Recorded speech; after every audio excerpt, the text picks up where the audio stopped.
afternoon. Thank you so much for joining us on Global News on Memories 96.5 FM, Uyo. Beginning with the top stories, Governor NYAKNNO to inaugurate Food Security Committee. Federal government confirms over 4 million children malnourished in northeast and northwest of Nigeria. Ministry of Education says federal government is working to avert impending ASUU strike. And on the foreign scene, Robert Fitzgerald Kennedy Jr. to drop United States presidential bid and back Trump. In sports, Falconets head coach unveils squad for Colombia 2024 World Cup. Details of this and other stories coming up in a moment. I am NYAKNNO, Albert.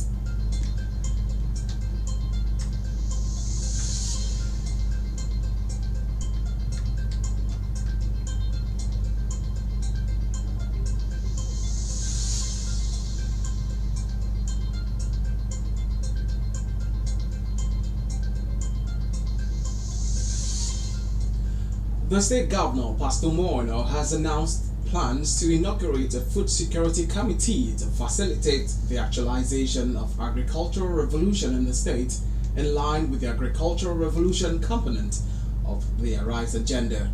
Speaking at the institution of a professorial chair in soil science in honor of Professor Trenchard Ibia by the Department of Soil Science and Land Resources Management, University of Uyo, Governor NYAKNNO noted that professionals such as Professor Ibia will be assembled in the committee to ensure desired results. So probably even though you will be retiring from the university, we're about setting up a food security committee, and I can tell you up front that you'll be a member of that committee because we believe that we need to move the cultural revolution a step further. We need to begin to have direct contact with our farmers. I want us to be able to, as much as possible, identify farming families. I want the committee to be able to say to me that in the next planting season, we expect 8 tons of cassava, yam, and so on, to be a little bit detailed. And I know that the kind of zeal you brought to the blueprint committee, to now be time for you and all of you that worked in that committee on agriculture to now convert the theoretical work to very practical things that people would see. According to our Government House correspondent, Fonisa Harrison, Governor NYAKNNO, recalling with appreciation the role played by Professor Ibia during his governorship campaign, stressed that he played a major role in his economic development blueprint, the Arise agenda. A lot of people, when we were campaigning, my colleagues, so to speak, as we were then, other candidates said my blueprint was copy and paste. What they didn't know was that people like Professor Trenchard and Professor Okoransa, a whole lot of people from the University of Uyo, they were busy doing a very powerful work. And when we come back in the night, we'll meet with them and start another round of meeting till the early hours of the morning. Then we leave for campaign again. Prof. and Professor Okoransa, Professor Trenchard did a fantastic work on our agricultural revolution part of it. Governor NYAKNNO pledged to maintain good partnership with the University of Uyo and other professionals in the development of Akwa Ibom State. Elsewhere, the Chief Judge of Akwa Ibom State, Honorable Justice Ekaite Fabianobo, has rounded off a 4-session exercise of a judicial inspection tour, which led to a state pardon of 44 inmates across all correctional centers in Akwa Ibom State, as the last phase came to an end with 24 inmates regaining freedom from Uyo Custodial Center yesterday. Memories FM reporter Mary Akban, who monitored the session, reports that her lordship, on a successful attainment of exercise, among many other things, called for the need for secular education for some persons in teenage age to redirect their mindset for a better future, in addition to ongoing skill training, vehicles for smooth operations, expansion of facilities that will conform with needs of the inmates. I'm so delighted to know that the correctional and custodial matters are now within both the exclusive and concurrent list. That makes it possible for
fourth session of inspection, which had recommendations of several critical health cases unattended for an immediate release, had exceptional cases such as a widow, Blessing Sunday Peter, among the lucky 2 women released for the day in New York Correctional Center in the list of 24 freed persons, which met with huge reluctance by Chief Judge on the premise of selling her baby, trumped up cases like the stealing of 2 cones of palm fruits, among several other cases of many years in detention without being arraigned in court.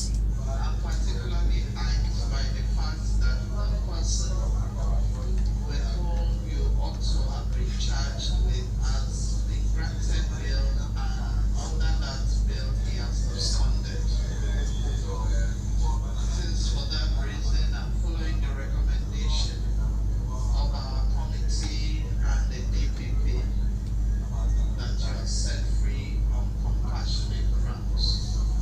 Go and sin no more.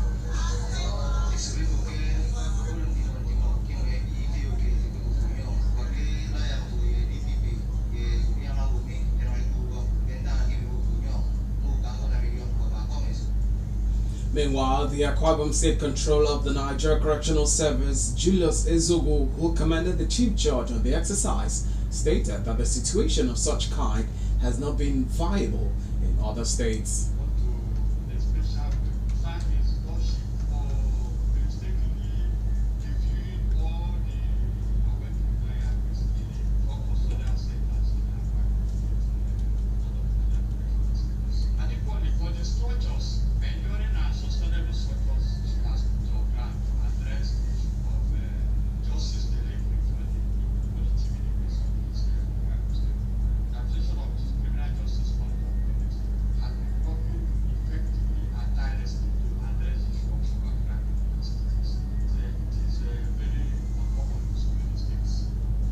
It will be recalled that the first and second sessions embraced 11 inmates, 6 from Ikorabasi and 5 from Eket Correctional Centers, declared free by the Chief Judge, and the third session in Ikorabane witnessed an additional 9 inmates freed, making it 20 prior to the fourth session.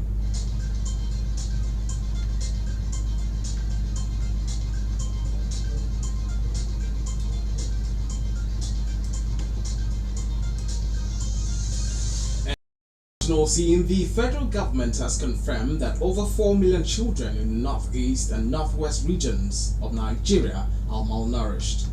The Director of Nutrition Department in the Federal Ministry of Health and Social Welfare, Ladidi Bako Ayebusi, made this known yesterday at a 5-day meeting with nutrition experts and stakeholders in the Kefi local government area of Nasarawa State.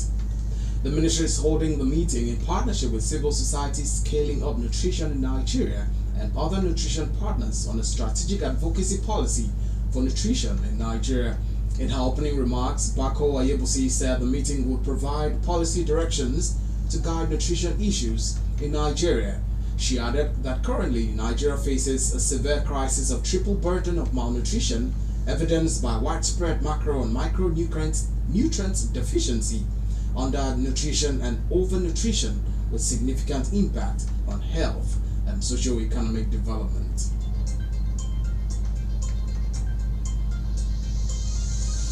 The Federal Ministry of Education yesterday adverted another strike by the Academic Staff Union of Universities. Speaking yesterday at a press briefing at the Michael Okpara University of Agriculture, Umudike, Abia State, ASU President Professor Emmanuel Shodeke insisted that lecturers will be forced to embark on another strike except the federal government met their demands before the expiration of the 21-day ultimatum. The spokesperson for the Federal Ministry of Education, Folashade Buriwo, when contacted, told newsmen that the ministry is working on it. From the National Executive Council meeting held at the University of Ibadan last week, ASU had given the federal government a 21-day ultimatum to meet its outstanding demands, or lecturers would embark on an industrial action.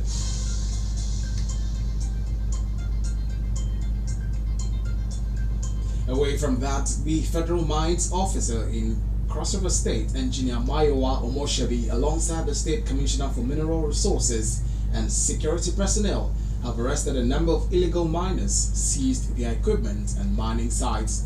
This happened yesterday when task force visited identified sites unearthing illegal activities by illicit miners. The action was a collaborative effort by representatives from the Federal Ministry of Solid Minerals Development and the Cross River State Government. In the last few years, there have been increasing activities of illegal mining activities in the Cross River National Park and in other communities. You're listening to Global News on Memories 96.5 FM, and now we head to the foreign scene.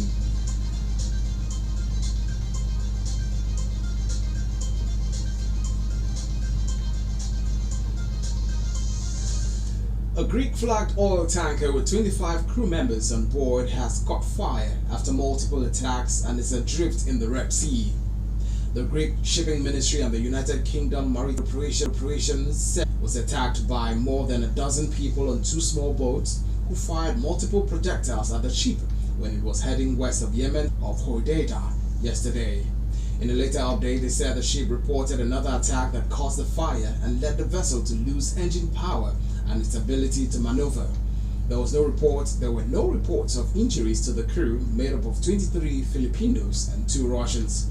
Greece's Maritime Affairs Minister Christos Tialandis condemned the attack and described it as a flagrant violation of international law and a serious international shipping. And still on the foreign scene, the United States of America, Robert Fitzgerald Kennedy Jr. is planning to drop his bid to become the next president of the United States and endorse Republican Party nominee Donald Trump.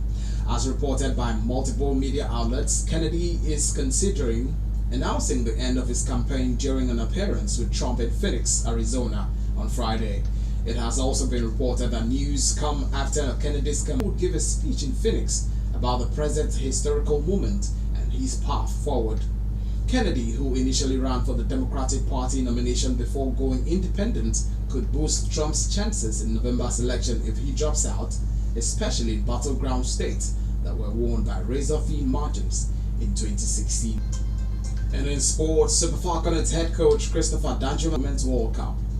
Danjuma listed 21 players for the competition, which will run from the 31st of August to the 22nd of September. The squad includes 5 midfielders